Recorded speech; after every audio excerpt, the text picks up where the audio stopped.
Today I'm going to teach you how to make your own homemade ghee. Now, ghee is not just considered an Ayurvedic food, it's actually considered an Ayurvedic medicine because it has so many healing properties. In fact, many of our Ayurvedic herbs are actually made with ghee. But today we're going to show you how to make your own ghee so that you can begin to add it into your diet on a regular basis.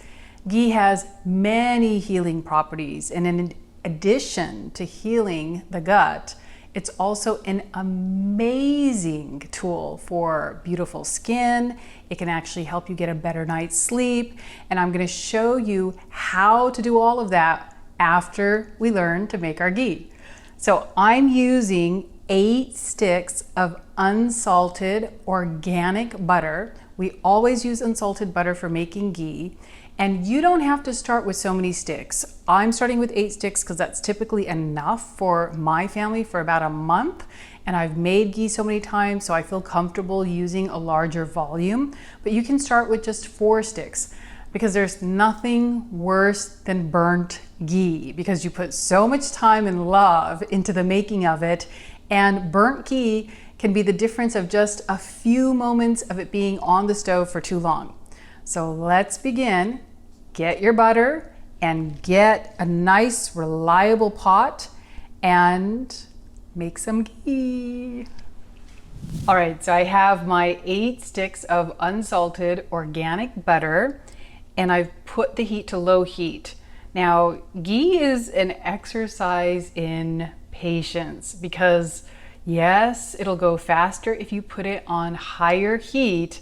But like I told you, the difference between burnt ghee and properly made ghee can sometimes be just a couple of minutes. So you want to have more control.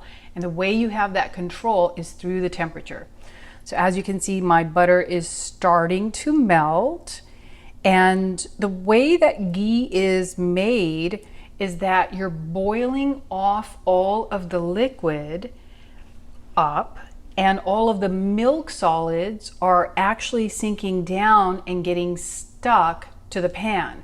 And then you're removing the oily part that's left behind after the water has been boiled off and after the milk solids have gotten stuck to the bottom. And I've always been amazed at how many people are lactose intolerant or cannot tolerate dairy, but they do absolutely fine with ghee, and it's because of the removal of those milk solids. So you don't want it to be too short. You want to make sure that the milk solids are all stuck down to the bottom, but you don't want it to be too long because that's when the ghee gets burnt. So it's just on low heat, and we're going to wait until it starts to make this crackling sound, and that's the sound of the water starting to evaporate. And you really have to make ghee not so much on timing, but more based on the way it looks and the way that it sounds. And when that bubbling sounds, when the bubbling sound starts to get more like a popping sound, like popcorn popping, and it becomes a little bit less frequent, that is the key to knowing that it's time to turn this off. And when you can actually scrape the foamy part off and see that the milk solids are stuck to the bottom, that is the key visually that the ghee is now done. So I'm gonna let this warm up, and then when the sounds start to come, we're gonna come back so you can hear and see the things that are gonna show you where you're at in your ghee preparation. All right, so our ghee has been boiling for about 10 minutes. And so it's completely melted now, and we're just starting to get kind of that bubbling ghee sound. And the reason why I don't like going by timing and I prefer going by sound and sight is because the timing of the ghee depends so much on your stove and what type of pan you're using or what type of pot you're using. And so one person's timing may be completely different. And as I mentioned before, ghee is so sensitive and it's so easy to go from perfect ghee to burnt ghee within just a couple of minutes. So now, if you can see the ghee, it's bubbling nicely, and we're kind of like in the early middle stage of it, and the froth is starting to form. And this is the stage where a lot of the water is going to evaporate. And it's the sound of the evaporating water that you're going to be listening for. So in the beginning, it sounds like a constant sizzle. And then near the end, right before the ghee is going to be done, the bubbling is going to slow down tremendously. It's going to become more infrequent. And that is when you know you need to check in on your ghee. So now the ghee has gotten very frothy, and it's important at this point to just kind of look past the froth. So you can just use a little spatula to see whether it's getting clear. And mine is still not clear at all. So I know that I still have plenty of time, but when you start to see it really clearing out, you know all those milk solids are going to the bottom and you're getting closer and closer to nearing the end of your ghee production. So I'm going to just put my spatula down and let it go for a little bit longer, and I'm continuing to listen to it and checking below the froth from time to time. Let me have you guys take a look. See how you're not able to see the bottom? That is a sign that your ghee is not close yet. Okay, we're now in the middle stages of the ghee preparation, and we've got a nice good boil going. The froth is starting to separate off to the sides, and the sound here is really important because this is the sound that you're gonna be monitoring to see when it changes. So right now it sounds like rain falling. So let's see if you're able to actually hear it.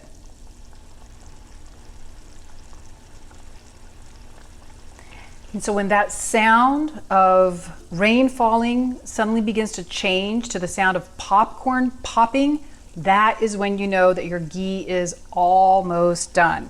So we're about 20 minutes in to the making of the ghee, and on my stove and using my pan, that is getting us to the midway point. So we are about 25 minutes in, and the ghee is starting to clear up. I can't quite see the bottom all the way through, but I'm starting to see through in certain areas, and the sound is just barely beginning to change. So before it was the sound of a rainfall, and now every once in a while it starts to sound like popcorn popping. And so normally when I'm making ghee, I'll be in the kitchen doing something else, like on the computer, and I'm just listening for the change in sound, and then I'll come and check in on it when I hear those changes in sound. So this is a point when I start hearing this change in sound where I'm starting to hear like the occasional popcorn that I'll come in and scoop through the foam and see if I can see the bottom. Nope, can't see the bottom yet, but I do know now that within the next 5 minutes or so, I know things are going to change, and these are the kind of the most critical last 5 minutes. So this is where you want to stay close by. Do not leave the kitchen because you will suddenly hear the change. And then once you see the change, scoop off the foam, see if you can see the bottom. And the bottom, the milk proteins on the bottom should have a golden brown look. They shouldn't look whitish. If they look whitish, it means that all of the milk proteins haven't gone to the bottom of the pot. So just wait a little bit longer, and when they have that golden brown look, then you know you can take it off of the heat. Now, you might be wondering, is this really worth going through all of this? First of all, I think having a connection like this with your foods, especially particularly heating foods like ghee, is so important. I think it's also something that you can pass on to your children. But also to really be sure that you're getting high quality ghee, I recommend that you buy it. There are certain companies that do make very, very, very good ghee, but they tend to be more expensive. So it's also a cost consideration. I actually see the making of ghee as a practice in patience, which I have learned after burning a lot of ghee. So I feel that there's other value to it other than just making sure that my family has really high quality ghee. It also teaches me how to be patient and really pay attention to subtle signs. So even just as we've been talking, The sound of the ghee is starting to change a little bit more. You're starting to hear kind of more and more of that popcorn popping sound. So I'm gonna just scoop the foam off, and I can start to see at the bottom now. See how you can start to see at the bottom? But everything on the bottom is still pretty white. And I do not want the bottom to be white. I want it to be a golden brown. And when it's a golden brown, you also get this wonderful kind of smoky taste of the ghee, which is fantastic. So since I know we're getting close though, I'm gonna turn my heat down. So it was at medium. I'm gonna turn it a little below medium. And I know exactly what settings I have to be on for my oven, for my stove, and you'll figure out the same for your stove. And see, there's the sound. It's now just the occasional popcorn sound. You're not getting like that rainfall sound. So I'm gonna look again. And yep, it's starting to become golden brown. And did you see how fast that changed? It's just within minutes. And it's these few minutes that make all of the difference. And so now I'm looking down, and more is getting golden brown. So I know that it is almost time, maybe just a few more seconds of listening, and then it's time to take the ghee off. And the reason that you don't want to wait too long is even after you take the ghee off, it's still going to be cooking because the pot is really hot. So it's still going to cook for another 5 minutes. And there it is. See, it's all about listening and watching. And that's one of the beautiful things about making your own ghee, is you connect with your food in a different way. So I'm going to move this over now to an area where there's no heat. And it's going to cook for another 5 minutes just on its own. And we're gonna wait for it to completely cool off before we pour it into our container. And so what you can do now is just get your container ready. I typically use just a mason jar, and the amount that I made, it fits perfectly in a 32-ounce mason jar.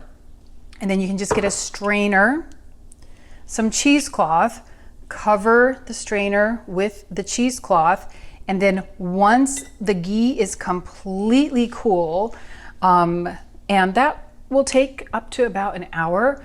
Once it's nice and cool, it might still be just a tiny bit warm, you can pour it into your mason jar. You don't want to pour it when it's hot because you're going to crack your jar. And after all of that work and all of that tender, loving care in listening and watching, you do not want to crack your jar and have all of your perfect ghee leak everywhere. How do I know? I have done that as well. Again, ghee is a complete test in patience, which is why I love making my own ghee. While I'm waiting for my ghee to cool and I've got my mason jar all ready to pour it into, I wanted to share some of the uses of ghee which might be really new to you. So of course you can use it for your cooking, and it's the main oil that we use in our house because it's balancing for all three doshas. And ghee actually does help to lower cholesterol when used in moderation. So it's a healthy fat that is very, very healing for the gut. So that most people know that you can cook with ghee. But ghee can also help with your sleep. How? Really simple hack that I give to many of my patients who have trouble sleeping. You just apply a little bit of ghee on your hands, rub your hands, and then at night, rub it onto your feet, onto the bottom and tops of your feet. Then place some socks on and go to sleep. You will have a fantastic night's sleep. And this is something that actually helps to ground the entire body. So even if you don't have specific complaints about sleep, if you have difficulty concentrating or just feeling like your energy is spread out really thin during the day, you can also just put this ghee on your feet overnight. Now, another use of ghee is as a beauty aid. So ghee is fantastic for the skin. So if you don't have skin that is acne prone, where you're a little worried about clogging the pores, you can just apply a little bit of ghee onto your skin at night and it helps to rejuvenate it. I like actually adding ghee with certain essential oils, things like lavender, and mixing them together and then using it as a night serum for repairing my skin. Another common use for ghee is to help with vision. And the way that you do this is you just put a small amount of ghee on your finger, and your face has to be clean without any makeup, and you just apply it to the top lid and then just let it be there for the entire day. You do not put it on at night. It must be in the day, and it must be on clean eyes without any makeup. The reason why is that ghee will actually slowly begin to penetrate into the eyes, and it starts to pull out different kinds of toxins from the eyes that can influence vision. So patients of mine who have eye problems, when they first do this, they actually will have some burning coming out, and that's just all of the junk actually emptying out from the eyes. And then over the course of about a week, it gets less and less and less. This also helps for people who have dry eyes. So ghee is so much more than just a wonderful oil to use for cooking. It is a key ingredient for many of the different Ayurvedic preparations for healing the body inside and out. So once the ghee cooled down, I poured it into this mason jar using the cheesecloth on top of a strainer. And the reason we use the cheesecloth is sometimes some of those little proteins from the bottom will float up as you're pouring it. You don't want any of that in your ghee. So in the end, you get this absolutely beautiful yellowish color, and this is the color of well-prepared ghee. But I'm also going to show you a picture of some ghee that I had prepared before that was burnt. And as you can see in this other picture, it is way too dark. And the difference between the beautiful yellow color and that dark color was literally just 2 minutes. And that's why we go very, very slowly. We stay in the room when we're making ghee. So now that you have made your ghee, you can store it in your cupboard. You do not have to store ghee in the refrigerator. That's big misperception that ghee has to be stored in the refrigerator. It can be stored in the cupboard, but if the temperature is cooler, it will solidify. And then you can just use it in your daily cooking or as a beauty aid or as a sleep aid. I'm hoping that this video gives you the courage and confidence to make your own ghee so that you can really enjoy all of the amazing health benefits of ghee. Thanks for joining me, and I look forward to sharing more of these kinds of videos.